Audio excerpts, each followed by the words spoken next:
Today on Vatican Connections, to begin the new year, Pope Francis writes to the bishops of the world. Thousands make their way to St. Peter's for Christmas and New Year's celebrations, and we look back at some highlights from the past year.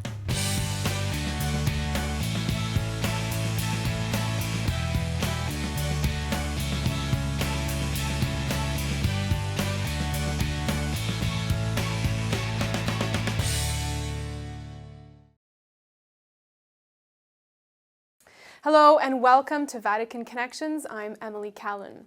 For one of his first audiences of 2017, Pope Francis met Thursday morning with earthquake survivors in Pope Paul VI Hall. Families came from different towns in central Italy, which were hit last August by a 6.4 magnitude earthquake. They include Amatrice, Accumoli, Pescara del Tronto, and Rieti. Close to 300 people died. Then the Pope had gone to the affected areas last October. So as he met with them on Thursday, he listened to the testimonies of some of the survivors and then offered some words of encouragement.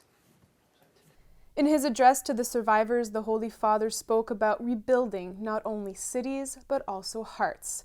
This requires hope.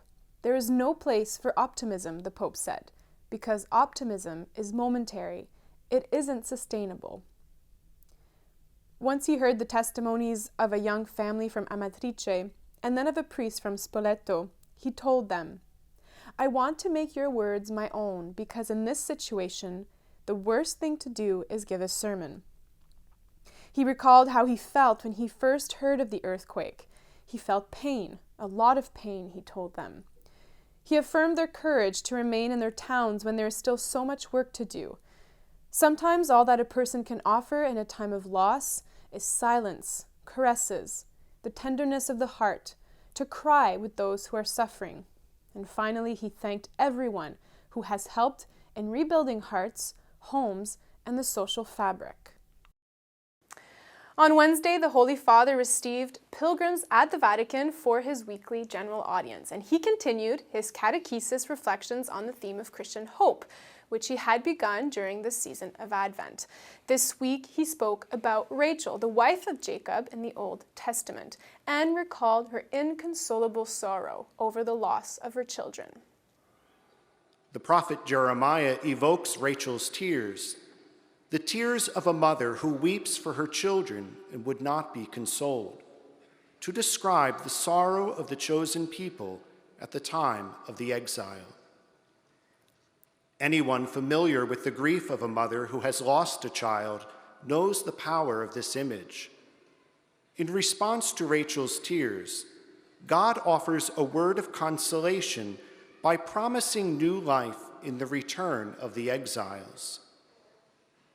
In this Christmas season, we read Jeremiah's prophecy on the Feast of the Holy Innocents. In the Gospel for that day, St. Matthew also evokes Rachel's tears to describe the grief of those mothers who saw their children killed before their eyes, victims of a tyranny that despises and destroys life. Yet it is in Mary, standing at the foot of the cross, that the prophecy is truly fulfilled. Our Lady's tears for the death of her son bear fruit in new hope and new life for all those who, through faith, become her children in the body of the risen Christ, which is the Church.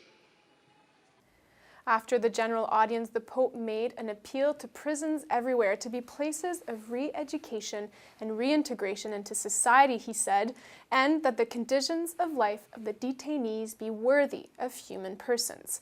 He expressed his own sadness over the violent clashes which took place in a prison in Brazil. The riots began on Sunday and caused the death of nearly 60 inmates, all involved in drug gangs.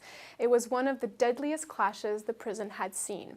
Pope Francis also invited people to pray for the deceased, for their families, and for all the detainees in that prison and for all who work there. At the Vatican, New Year's celebrations began with Vespers in St. Peter's Basilica. As he does each year, the Pope presided the special liturgy, which included Eucharistic adoration and the singing of the Te Deum, a traditional hymn of thanksgiving. During the liturgy, he gave a short homily and invited the faithful to reflect on the ways God had been present in their lives throughout the past year, and told them to look at the manger and to think of Jesus, who carried the burden of separation and loneliness so that sin, shame, hurt, despair, and exclusion would not have the final word in the lives of his sons and daughters. Following the service, he went into the square to greet more pilgrims and stopped in front of the nativity scene to pray.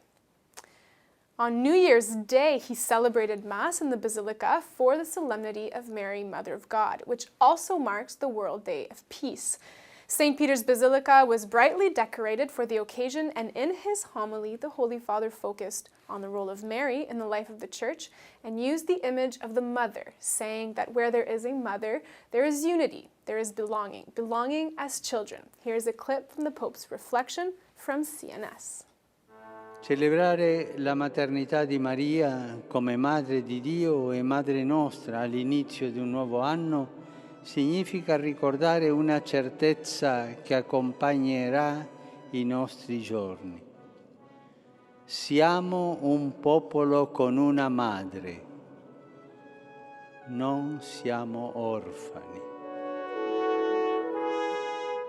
Le madri sono l'antidoto più forte contro le nostre tendenze individualistiche ed egoistiche, contro le nostre chiusure e apatie. Ho imparato molto da quelle madri che, avendo i figli in carcere o prostrati in un letto di ospedale o soggioiati dalla schiavitù della droga, col freddo e il caldo, con la pioggia e la siccità, non si arrendono e continuano a lottare per dare loro il meglio. O quelle madri che nei campi profughi o addirittura in mezzo alla guerra riescono a abbracciare e a sostenere senza vacillare la sofferenza dei loro figli. Dove c'è la madre c'è l'unità, c'è l'appartenenza, appartenenza di figli.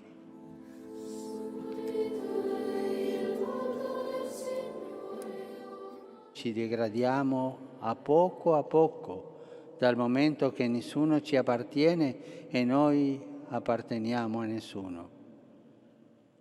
Degrado la terra perché non mi appartiene, degrado gli altri perché non mi appartengono, degrado Dio perché non gli appartengo e da ultimo finisce per degradare noi stessi perché dimentichiamo che siamo quale nome divino abbiamo.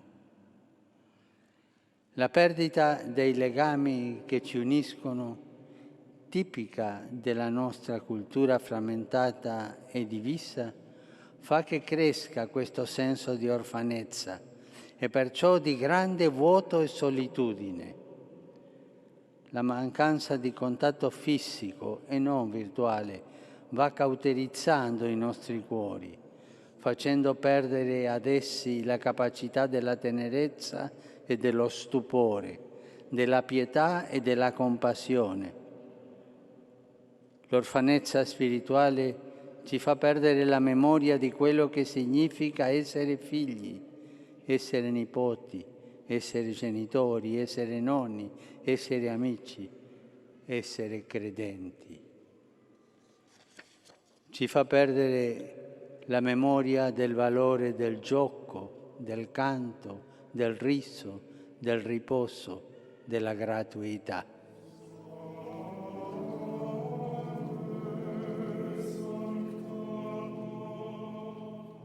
Celebrare la Santa Madre di Dio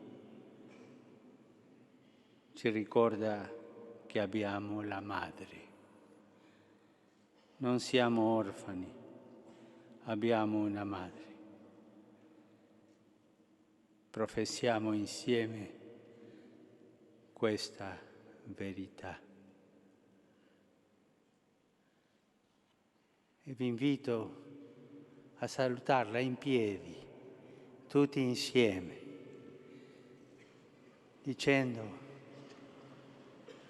come hanno fatto i fedeli di Efeso, dicendo per 3 volte, Santa Madre di Dio, Santa Madre di Dio, Santa Madre di Dio, Santa Madre di Dio. Pope Francis has often spoken out against the abuse and violence suffered by children. And on the Feast of the Holy Innocents, the Holy Father sent a message to the bishops of the world on that very topic, insisting once again on his policy of zero tolerance. Christmas is a good time to remember the duty of each person to protect life, the Pope says in his message. Matteo Cioffi, our Italian journalist, outlines for us the main takeaways from his letter.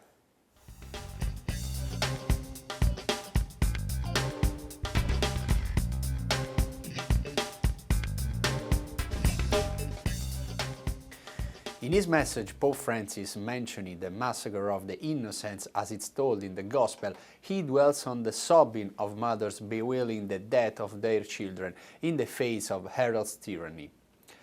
To contemplate the manger, the pontiff writes, also means to contemplate this cry of pain, to open our eyes and ears to what is going on around us, and to let our hearts be attentive and open to the pain of our neighbors, especially where children are involved. It also means realizing that that sad chapter in history is still being written today. In the letter, the Pope asks, can we truly experience Christian joy if we turn our backs on these realities? Can Christian joy even exist if we ignore the cry of our brother and sister, the cry of the children? The same thing is asked of us pastors today, to be men attentive, not deaf, to the voice of God, and hence more sensitive to what's happening all around us. Today, with Saint Joseph as our model, we are asked not to let ourselves be robbed of joy. We are asked to protect this joy from the errors of our own time. Like Joseph, we need the courage to respond to this reality, to rise and take it firmly in hand. The courage to guard this joy from the new Herods of our time who devour the innocence of our children, and innocence robbed from them by the oppression of illegal slave labor, prostitution and exploitation. Thousands of our children have fallen into the hands of gangs, criminal organizations and merchants of death, who only devour and exploit their neediness.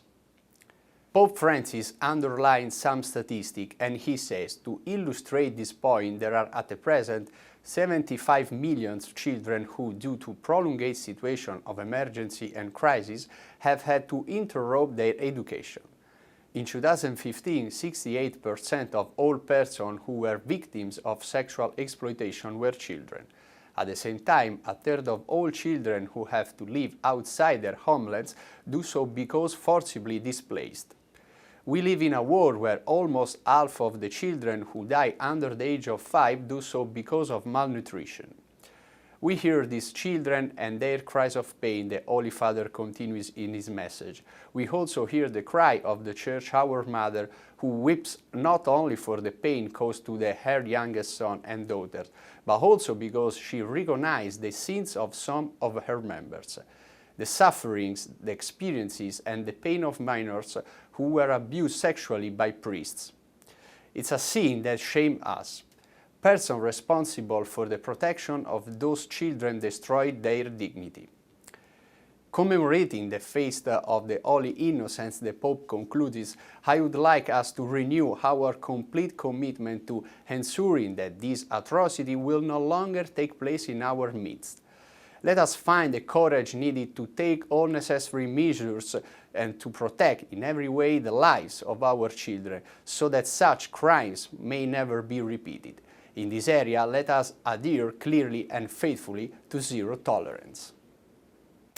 The Vatican also announced the new appointment of Cardinal Stanislav Hrilko to the Roman Basilica St. Mary Major last week. He is replacing Cardinal Santos Abril Castello, who is retiring and had been serving as its archpriest since 2011. Cardinal Hrilko was the president of the former Pontifical Council for the Laity, which ended last September and became the Vatican Office for the Laity, Family, and Life. Now let's go back a little further to the Pope's Christmas message. The traditional Urbi et Orbi is a solemn message addressed to the whole world. Even the Pope's blessing is offered not only to those gathered in Rome to hear it, but even those watching from other parts of the globe. In light of the attacks which took place in Germany the week before Christmas, security was heightened, and still around 40,000 people were present in St. Peter's Square. In his message, the Holy Father prayed especially for people who are suffering because of violence and terrorism in the world today. CNS has more. Gloria a Dio nel più alto dei cieli e sulla terra pace agli uomini che Egli ama. Pace agli uomini e alle donne della martoriata Siria, dove troppo sangue è stato sparso. Pace alle donne e agli uomini dell'amata Terra Santa, scelta e prediletta da Dio, possano ritrovare unità e concordia l'Iraq, la Libia, lo Yemen, dove le popolazioni patiscono la guerra ed efferate azioni terroristiche. Pace agli uomini e alle donne in varie regioni dell'Africa, particolarmente in Nigeria, dove il terrorismo fondamentalista sfrutta anche i bambini per perpetrare orrore e morte. Pace a chi è stato ferito o ha perso una persona cara a causa di efferati atti di terrorismo che hanno seminato paura e morte nel cuore di tanti paesi e città.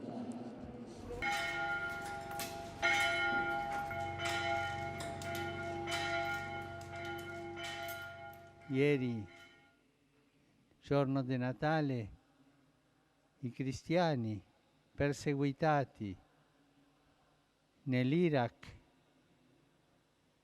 hanno celebrato il Natale nella sua cattedrale, nella loro cattedrale distrutta.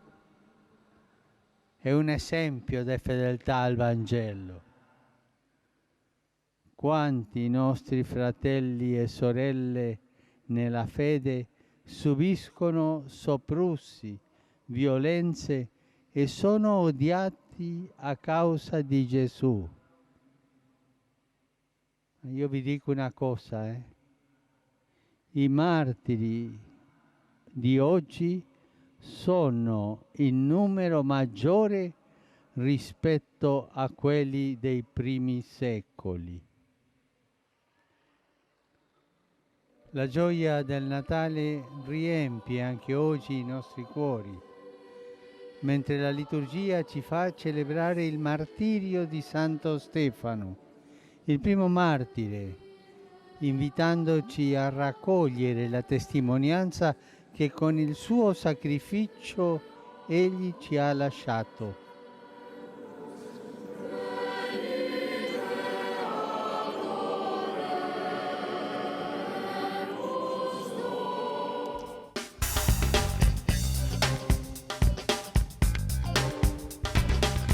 Your tweet of the week. As we end this year, let us remember the days, weeks, and months we have lived in order to give thanks and offer everything to the Lord. And finally, to close off today's show, here are some highlights from the past year from CNS, a year marked, of course, by the Jubilee of Mercy. Now, that's all for tonight. Thanks a lot for watching, and I will see you next week. La vita è sacra, quale dono di Dio. Vorrei esprimere la mia vicinanza ad ogni testimone della Shoah ancora vivente.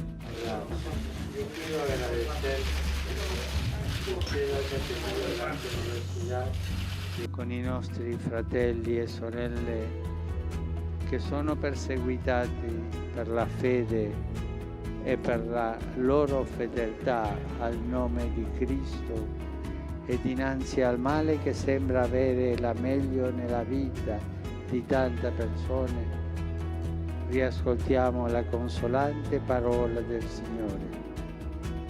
Non abbiate paura, io ho vinto il mondo. Per essere veramente solidali con chi è costretto a fuggire dalla propria terra, bisogna lavorare per rimuovere le cause di questa drammatica realtà. Non basta limitarsi a inseguire l'emergenza del momento, ma occorre sviluppare politiche di ampio respiro, non unilaterali. Sogno un'Europa delle famiglie, con politiche veramente effettive, incentrate sui volti più che sui numeri, sulle nascite dei figli più che sull'aumento dei beni. Quella tragedia,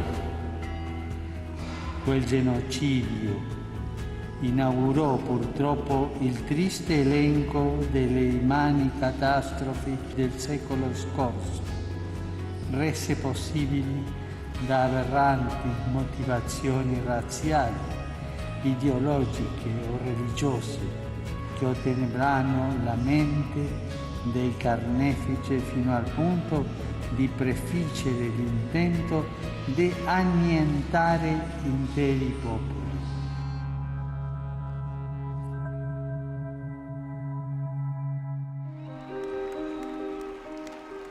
È difficile e nello stesso tempo ci interpella vedere i giovani che lasciano la vita alla ricerca delle vertigini o di quella sensazione di sentirsi vivi per vie oscure che poi finiscono per pagare caro. Chiediamo a San Francesco che interceda per noi, perché mai rinunciamo ad essere umili, segni di perdono e strumenti di misericordia. Beatam Teresiam de Calcutta, Santam esse discernimus et definimus, ac Sanctorum catalogo ascribimus, statuentes ean in universa ecclesia inter santos pia devotioni recole devere in nomine Patris et Filii et Spiritus Sancti. Amen.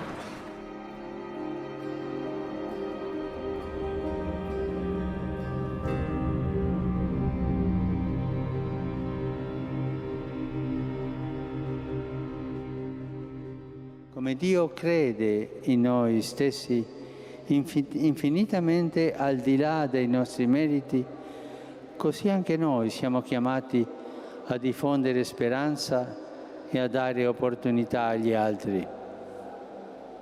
Perché anche si chiude la porta santa, rimane sempre spalancata per noi la vera porta della misericordia, che è il cuore di Cristo.